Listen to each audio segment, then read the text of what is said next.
ہمارے ہاں اب یہ ایک عجیب معاملہ بن گیا ہے کہ جو کرمنل گینگز ہیں وہ لڑکیوں کو، تیار لڑکیوں کو جو کہ فراڈ ہوتی ہیں، کرمنل ہوتی ہیں، ان کو وہ سوشل میڈیا اکاؤنٹس بنا کے ان کو باقاعدہ لانچ کیا جاتا ہے، اور وہ بیٹھ کے باقاعدہ ٹریپ، ہنی ٹریپ کا ایک یوز ہوتا ہے، معصوم لوگوں کو ٹریپ کیا جاتا ہے، اور ان کو پھر وہ کرائم کا شکار بنتے ہیں۔ یعنی کسی کی موٹر سائیکل جاتی ہے، کوئی خود اغوا ہوتا ہے، کسی کی گاڑی جاتی ہے، کسی کا بچہ اغوا ہوتا ہے، کسی کے گھر میں ڈکیتی پڑ جاتی ہے۔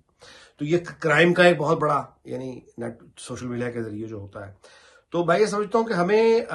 وہ تمام مسائل جو کہ ہر گھر کے مسائل ہیں، سماجی مسائل ہیں، اس پر گفتگو ہونی چاہیے۔ بچوں کی نفسیات پہ اس کا کیا اثر پڑ رہا ہے، اخلاقیات پہ کیا اثر پڑ رہا ہے، والدین کے ساتھ بچوں کے جو رشتہ ہے اس کو کس طرح سے یہ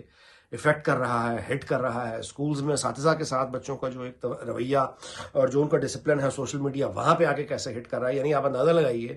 کہ اسکولز میں چوری سے اساتذہ کی جو ہے وہ نازیبہ تصاویر، یعنی پرائیویٹ ان کی تصاویر جو ہیں وہ لے کر ان کو وائرل کر دیا جاتا ہے۔